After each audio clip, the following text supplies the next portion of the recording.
Good morning. This is Cecil and Blues. Thank you for joining me for another Final Fantasy Heavensward video. Today I'm going to talk about the live letter number 24, which was broadcast during the 14-hour live stream event that celebrated 2 years of A Realm Reborn's launch on August 21st. This broadcast was entirely in Japanese, so I'm drawing heavily from the official notes provided on the Final Fantasy XIV forums. I will include a link to that thread in the video description. Some details, especially concerning patch 3.07, are not covered in this forum post, so you're going to want to take those details as I provide them with a bit of a grain of salt, because I don't speak a lick of Japanese, so I have no idea who I can trust when it comes to unofficial translations. Alright, so they started off by talking about patch 3.07. This is due to release on this coming Tuesday, August 25th. And it will feature mostly class balancing, but also some quality of life improvements are coming along with it. The first class to be discussed was Astrologians. They will be getting a buff to their healing power, and to the duration and strength of their buffs, the exact details of which were not covered, but the team would like the cards to feel like they're more important. I would like to see exactly what these buffs are going to be in specific. I think they're kind of putting themselves into a bit of a corner on this one. Basically, Scholars and White Mages provide additional support to their team by providing damage when they aren't required to be healing. In the case of Astrologians, what they're hoping to do is use these buffs to provide that damage. But since groups of 4 and groups of 8 are common, that means either those buffs are going to be too strong, or they're going to be too weak. But we'll have to wait and see on it. I hope that they can continue to tweak this and make this class feel unique and fun for people who want something a little bit different. The next class they talked about is the class I play, Monks, and they will be receiving an effect duration and an effect potency increase to Grease Lightning. They don't plan to make any changes to chakra at this time. There is a call from the community to have a instantly generate 5 stacks of chakra out of combat effect, but they feel like that will be too powerful as you move from pull to pull in a dungeon. I 100% disagree with that analysis, because I do it anyway. It just requires me pressing the button 5 times, so it has no bearing on anything else. It takes a while for the tank to get stuff rounded up anyway. It's not like you're going to immediately burst out damage in some sense. So I don't agree with that, but on the other hand, as far as like extending the duration and the strength of Grease Lightning, as it is, I actually make pretty good use of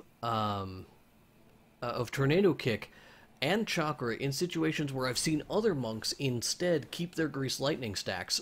Examples of this would be switching between the left and the right legs on Alexander 4, or during the transition between human to hand in Alexander 3. I frequently will use Tornado Kick and also dump my chakra, and then spend the downtime rebuilding my chakra, and then beginning the next fight like it's a totally new fight. Whereas I've seen other monks not dump their Tornado Kick, and instead spend the downtime positioning themselves with Form Shift so that they can land a number 3 part of their combo and continue reapply it. I don't like taking that risk, because if I wind up being off by a second, suddenly it's just gone and I didn't get anything out of it. On the other hand, if I had 5 more seconds of Grease Lightning, I would absolutely focus on keeping that burning instead of using Tornado Kick, and so I'm worried that these changes will cause Tornado Kick to be a dead skill. We'll see, though, when we see the official notes and what they're doing with it. Maybe they can modify the Tornado Kick skill itself in the future. But the next class they spoke about was Dark Knights. They are getting some adjustments to their TP consumption when they are not tanking. This wasn't in the official notes, so again, grain of salt. We'll know for sure when we see the patch notes coming up this week, but it should allow them to be better off tanks. And they also spoke about dark side. This is in the patch notes, or the notes rather, on the official site. They spoke about dark side. They addressed two different features of it. One, that it doesn't look the same as it did back when they showed the class previews, and they said that the effect didn't work right under certain circumstances, and they may return to that in the future, or maybe they may work it into a different skill because they liked the effect, it just didn't work in all situations. There was also some talk about suppressing dark side when the player is in town, and they explained that it's difficult to do that, but they would look into it. And the final class they talked about extraordinarily briefly was Machinist. They talked about reducing the cooldown on quick reload, which I don't have from the official notes, so again, you may have to wait until Tuesday to see the patch notes to confirm exactly what they plan to do here, or if they're even doing anything at all, because this was just an offhanded comment, and it was not mentioned in the official recap. Hopefully that'll provide some additional consistency to Machinist damage. I haven't put out my full Machinist video yet, but that is one of my major concerns with Machinist, is it's just not consistent. When you don't have your cooldowns burning, you're just kind of stuck, and there's really nothing to do about it. Having quick reload on a shorter cast time, 15 seconds maybe, would definitely give you a little bit of additional oomph, really, to maybe make your damage numbers a little bit more consistent. Alright, that is the class notes out of the way for 3.07. The next thing they talked about was a major quality of life improvement. This is the addition of the TP bar to the party window. This will appear underneath the buff list for your party members. Basically, it's in the same place that it appears for your own personal TP bar. Now, from context, from what they were showing on the screen, it looks like in order to accomplish this, because they've talked about this in the past, that they couldn't do it because they didn't have the memory in order to utilize, like to make any adjustments. And I assume that's because of the limitations from the PS3. I don't know for sure. It could have to do with other client interface stuff that I don't understand. But in order to get the additional memory to make this possible, if you look at the party bar that you currently have, the top of your screen, it shows like the different stats. You got your strength, your dex, your vitality. I'll be honest, I've never completely understood what that bar represents. Anyway, they moved it, they took it out, and they put it into the party, like party status window. So you'll have to go into your menus to see that. Maybe you know what it does, maybe you used it, in which case, that's where you'll find it now. It's no longer just part of your default party window. They also, I think, removed some numbers. I think MP no longer shows numbers, and TP will no longer show numbers. But since everybody has the exact same number of TP, that should not be a problem. You just look at it and see. You'll still be able to see your own TP number if you look at your normal stat window and not the party window version of it. I think that was all the changes. I'm kind of glancing over my additional notes here. Yeah, so those are the changes to that specific thing. The notes also say they're making adjustments to the favor system. This is the mining, and this is the harvesting favor system, where you could spend your red scripts to buy a favor, and the favor would allow you to gather some unique nodes. So I don't know what adjustments they're making. One of the comments they say is that you'll be able to do them in a shorter amount of time. I'm not real clear on what they mean by that. What they mean to say is that you'll spend less time, like the buff will be shorter, but the randomness will be lower. So like you go out there and over 5 minutes you gather 3 resources, as opposed to over 15 minutes you gather 3 resources, and sometimes 2, and sometimes 7. But maybe also they mean that it'll take less time to gather the scripts resources. There was an additional thing that got thrown out there that, again, I don't have an official note here, that they'll be making it so you can gather 3 times as much red scripts, and this was fan translated, so we're unclear if it means that you'll be able to collect 3 times as many per week, or if it means that you'll be able to gather 3 times more quickly so that you can cap out on your red scripts in a much shorter period of time so that you don't feel like you're devoting your whole week to it. I guess we'll just have to wait until Tuesday to really kind of see where that's going. On the subject of crafting, they spoke about improving specialist actions in an unspecified future time period. So, like, they said that they know people feel that specialists aren't very valuable at this time, and that they want, like, specific specialist recipes or something. And they've said that they want to make specialist actions more powerful, that they will become more valuable to you. Right now, I don't even understand their value. I feel like omni-crafting is still the way to go, but the way that they're structuring the gear in Heavensward is kind of forcing you to decide what you want to specialize in and not really providing you much of a reward for doing it. I don't know. I feel like they're distracting from the core experience that crafters previously enjoyed, and I don't do a ton of crafting. I'm basing my opinion on my guildmates who do more crafting and who have a lot of fun with it and feel like have this weight on their shoulders that's forcing them to do things with red scripts that they would rather not be doing, and they're worried about the penalty they're going to suffer in the future if they don't participate in the red script system.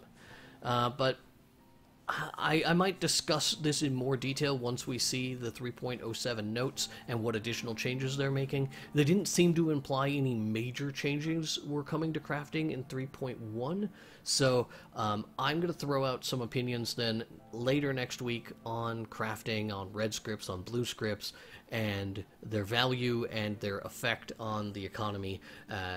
Expect that later this week or next week, however you define it, since it's Saturday right now.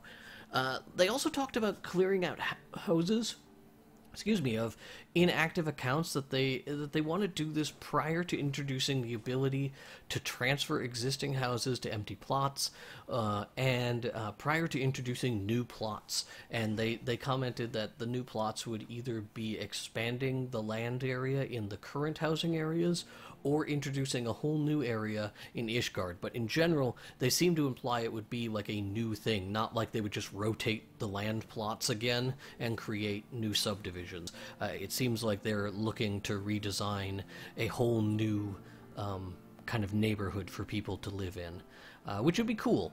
I think housing is very neat in Final Fantasy. It's not the most amazing housing system, but I think it's good that they're continuing to provide support for it. They moved on then after that to talk about patch 3.1 content. At this point, they brought out a PowerPoint presentation, and it had translations into English on it, so I can at least be confident in the bullet points here, if not on every single detail that they might have discussed in the background. At the end of the PowerPoint presentation, they did say that this was part 1 of the 3.1 preview, and that there would be more information revealed at the Tokyo Game Show. TGS is slated for the end of September, so you probably can expect that you're not going to see patch 3.1 before that. So I'd say we're at least 5 weeks out from this, so maybe 3 months after launch of Heavensward is when the first patch will come out. There will be 2 new dungeons added. The first is Mosian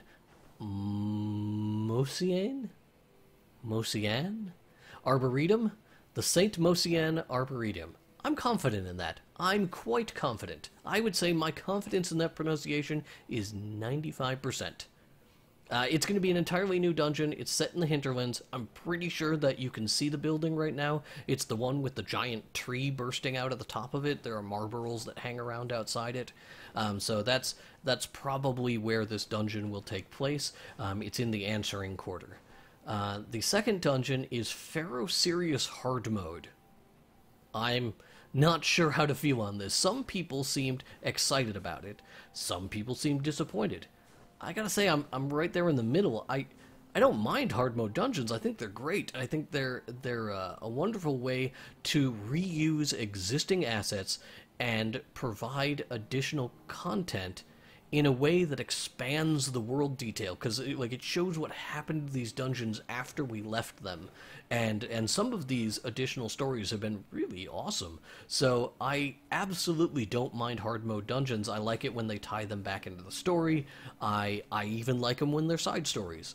What I am disappointed about is that there are only 2 new dungeons, and 3 was the number that we saw in A Realm Reborn per patch, and I thought that was a really good number. It provided a fair amount of variety when you were doing your daily expert, and it felt like a good number. Especially if it's 3 months between patch cycles, 1 dungeon per month. That's pretty cool. It feels very valuable as a monthly subscriber to the game, and so I'm disappointed. Also, that they didn't do anything as is law. This is a really neat area to me. I think there's a lot of lore and stuff to explore, and that they are staying out in the hinterlands for this patch. It makes me slightly disappointed. I would like to have some questions answered in Azus Law, and I'm sure we'll get to them. I just hoped that we would get to them a little bit sooner, since it was where the story kind of ended. I am excited to relay, though, that they will be adding a new 24-person Alliance raid, and the name for it was revealed as the Void Ark, but on the notes it says "to be determined" next to that, so I don't know if maybe, the Void Ark is, the Crystal Tower, and so, the first dungeon in the Crystal Tower was not the Crystal Tower. It was instead, what was it? The Maze Labyrinth of the Ancients or something like that. So the Void Ark may be the overall title, and then there will be a specific dungeon name provided for the first wing that we enter. This will be similar to the Crystal Tower series, and a lot of people were expecting this to be the Lunar Whale from Final Fantasy IV, but now with the title of Void Ark, people are suggesting that it is instead connected to Final Fantasy V and X-Death. So I guess we'll have to wait and see on that, to see maybe what the music is like inside, to see which Final Fantasy series it kind of is reminiscent of. Or it could just be something totally new that is unique 100% to Final Fantasy XIV, and I guess we can just wait and see. The party restrictions will be 1 tank, 2 healers, and 5 DPS. This is the same as the World of Darkness. They also confirmed a similar loot system to previous Alliance raids, so they're not going to be using the Alexander system in this dungeon. It will be the loot for your specific job drops, coats and boots and pants from different bosses, and you can take 1 item per week, and then you can roll need on things for your job and greed on things for not your job. Past this instance content, they announced that additional story quests will be added. The main story of the Dragon Song War will be continued, as well as a new side story is going to be introduced for the Saint Endulum Scholasticate. Again, I'm pretty confident in that pronunciation. I'm pretty happy with it. I'm not going to try and say that word again, because it is a word that is spelled funny. And I don't think if I try and read it, I'm going to read it correctly. But in my head, I could just say it. So, let's move on. This is going to be connected probably to the new dungeon that I mentioned earlier, the Arboretum. And it probably is going to be connected to your base of operations in Idleshire. They also announced that the Vanu Vanu will be the first Beast Tribe quest added. There was some implication that the other Beast Tribe will also be added in 0.1, but maybe later down the line, so 0.15. So it looks like we won't have to wait all the way till 0.2 for 2 Beast Tribes, but we will have to wait a little bit. And if Beast Tribes worked like they did in the previous in A Realm Reborn, that shouldn't be a problem, because it takes a month to work out your max reputation anyway. There will be 1 new trial added, going back to instanced content. They referred to this as a primal. but they didn't provide any details. They deliberately said they were keeping it secret, and that it would be revealed in the upcoming holiday event, The Rising, which is a celebration of the 2-year anniversary, and it starts this Tuesday. I will warn you that from what I've looked at on The Rising, and especially if it's connected to this trial, this is going to be spoiler-tastic, so if you have not completed the main story, you might want to make sure to get most of the way through that by Tuesday. Otherwise, you may have some stuff spoiled for you when you go to this holiday event. It may, in fact, be as spoiler-tastic as the patch 2.55 notes, which spoiled the death of a major character. Moving on, patch 3.1 also marks the start of the new relic weapon questline. Well, maybe patch 3.15. If you are unsure why they might delay the beginning of the relic weapon questline until patch 0.15, it's to make sure that players have some time to appreciate the new instance content introduced in 3.1 before they turn all their focus on whatever grind is introduced for the new relic weapons. Also, if they're introducing new weapons and stuff in patch 3.1, especially if there's a new primal fight, then those weapons might be overshadowed by the idea of getting a new relic weapon, so they provide a little bit of that incremental step for players to keep them engaged, to keep them having a fun time. I'm fine with it. I understand exactly why they're doing it. I would like to get started on the relic quest line as soon as possible, but I understand why they would structure it that way. Level 50 dungeons will finally award experience points in 3.1, I think. This was part of the 3.1 notes. If this shows up in 3.07, I'm okay with it, but it looks like it won't happen until 3.1. If you are running undersized party, they will also be putting a clear time at the end of the duty to announce, your victory. I guess this is like to encourage speedrunning? If that's your thing, then maybe this sounds awesome to you. I've never been a big speedrunning guy, so this is uninteresting to me. The next thing they talked about is the expansion of the airship voyage system.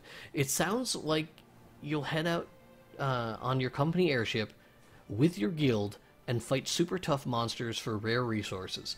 There will be monster drops, and there will also be mining and botany nodes to harvest, but because the monsters are higher level than 60, you will not be able to stealth past them. And the free company will need to defend its gatherers, etc., etc. These are not instance zones from what they were saying, and it sounded like multiple parties could be running around this area at the same time, fighting over resources. It sounds like it's going to be a more traditional MMO thing, like old school MMOs, like Final Fantasy XI. I've heard people mention Dynamis, but I consider it more to be the open areas where high-level monsters were, and where you were fighting over these things, and you were maybe trying to camp rare mob spawns and get high-value items that are needed for crafting the rarest of items. We'll have to see how this works, how you move from island to island, what time restrictions they put on it. One thing they did mention is that players who are not in a free company can sign up for as a mercenary and fly off on an airship located in, did they say Idleshire or Foundation? I think it's Foundation. It might be Idleshire though. You can join those expeditions as a mercenary, but they were not particularly clear on if this applied to players that were in a small free company or a free company that didn't even have an airship. I'm also curious that if you need to keep your airship on hand in order to go on these adventures, or if it's going to be totally separate from the exploration missions that you're doing with your airship that can take 20 to 40 hours. The Gold Saucer is getting updates in this patch as well. And let's talk about that. The small things that they're adding to the Gold Saucer, MGP rewards are being adjusted again. They're going to raise them up a bit. They will be adding weekly challenge log entries to the Gold Saucer to encourage players to participate in the events. And they're adding new cards and NPC challengers, Triple Triad, if you're into that. They're making adjustments to Chocobo Racing, but they didn't really specify what. I would assume that doesn't include new tracks, because I figured they would have mentioned that a pretty big feature, or maybe it's just they're not confident that it'll be done by then, so they don't want to get into specifics. Then let's go on to the big reveal, the new feature for the Gold Saucer. Do you remember that April Fool's joke about a minion battle arena? Yeah, that's a real thing. It's a 1v1 RTS battle system with a matchmaking queue that will be dependent on your win-loss ratio. Details are a little bit sparse, but it's no joke. It's nice to have something to do with mini-pets, that it gives you a purpose to collecting them.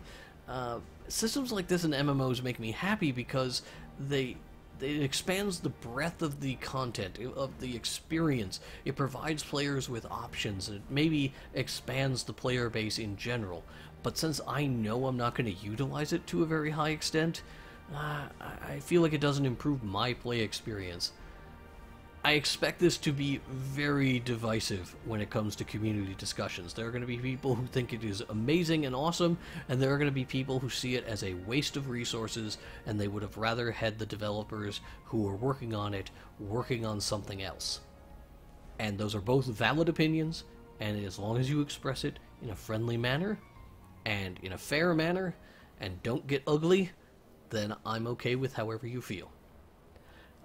They wrapped up with some details, including the ability for some existing mounts to fly. Aramin and bomb pangolins, oh yeah, there was a word I'm not confident on the pronunciation of. Those were shown off, but the implication was that this may apply to other mounts. I'm not even going to suggest what other mounts those might be. They announced a new crafting recipe, or I'm sorry, not a new crafting, but new crafting recipes would be coming in 3.1. There was absolutely no related details to this. I think you can expect them to probably be connected to the relic weapon, but the difficulties of those crafts and what kind of gear you might need to accomplish it was not discussed at all. So, I hope that at some point they really kind of delve into crafting and what their long-term plans are. Some housing features were also being added. This includes the ability to give access to furnishing and gardening rights to any 5 people of your choosing. This allows you to like share a house with your eternally bonded partner if you're not in the same free company and you have a personal house. It allows you to kind of share the house with them, and you could like create a whole family, I guess. You know, give rights to a couple of Taru and to a Chocobo, and you know, you've got a family. I didn't know which race to make as the dog. You know what? I should have gone with Makote, because they're cats. I'm funny. Tell me I'm funny. Alright. They touched again on the removal of inactive houses and the ability to rename your FC. Look, on the subject of removing inactive houses, I get it. There is limited space, but in comparison to losing something that cost 100 to 200 million gil, holy crap. If these players come back and their house and their plot is gone, they will be livid. I hope that they provide some sort of process for those players who may return to the game in the future. But otherwise, I completely support that they open these plots up for new FCs to move into. The official notes ended, but I remember that there were some other details flying around me last night, so I'm going to kind of like dig deep in my brain and see if I can remember, and understand that I'm reading off of notes that I was writing down, so when I move on to this and I don't sound like I'm pulling stuff off the top of my head, it's because I'm reading. I'm even reading the sentence I'm speaking to you right now. Yes. I'm that terrible at what I do. Okay. The try-on feature. You will now be able to preview multiple items. Finally, this system, when it was introduced, was so inferior to everything, to a similar system in every single other game. It's nice that it finally will work like you would expect it. But in addition to that, they're also adding the ability to glamour multi-slot items onto your existing gear. So things like the Odin armor that takes up like all of your armor slots, or some caster robes that take up your chest piece and your helmet, or some other pieces that take up your pants and your boots. Those will be able to be glamored onto items that you are currently wearing. So that's pretty nice. I think that's great for people who like to wear specific type of items. And there's some silly items out there, the reindeer costume, the ghost costume, the chocobo costume, that you couldn't currently be running around in, and now you will be able to. They are adding a party finder category for hunts. So that's cool. If you are someone who's out looking for hunts, you can join party finders now to be easier to find them in the list. I assume the subcategories will be a zone list, much in the same way that fates work. And they are also adding Ravana EX and Bismarck EX into the duty finder.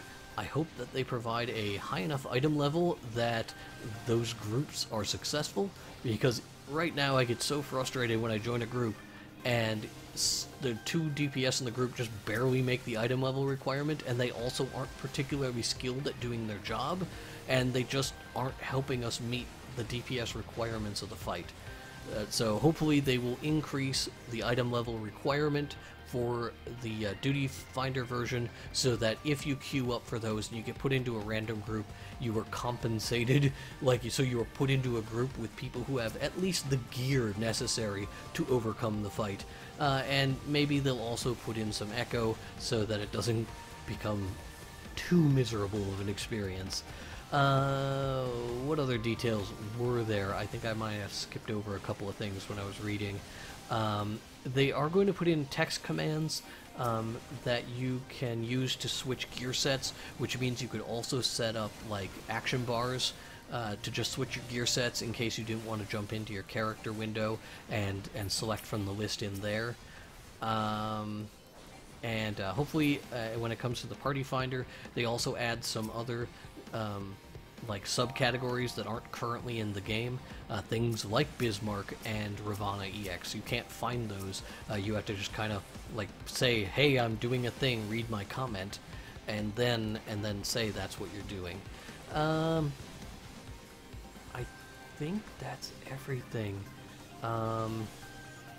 Yeah, okay, I'm going to wrap up with a few details that I pulled out of sequence, because they talked about other things that were like going to happen way down the road, and I didn't want to put those in the middle of the 3.07 or the 3.1 discussion. So the beginner hall, or the training hall, this feature has been delayed. They're still trying to figure out exactly how it would be valuable to all job types and all roles, so for the time being, it's on hold. You can expect it in a later patch. The PvP matchmaking, there have been requests to remove Grand Company restrictions, and they are thinking about doing that, but they are concerned that it might create fixed matches with people who are deliberately, giving wins to other players. I don't know exactly how removing Grand Company restrictions creates that problem. I would assume that if you know a Grand Company, then you would. I don't know. I don't do enough PvP to talk intelligently about this, so I probably should just leave it at that. The European data center is planned to begin operation in October. This is very exciting for European players, but you should expect a 3 to 5 day downtime while they transfer the data from the existing servers to those European servers. There will be more details on that in the future.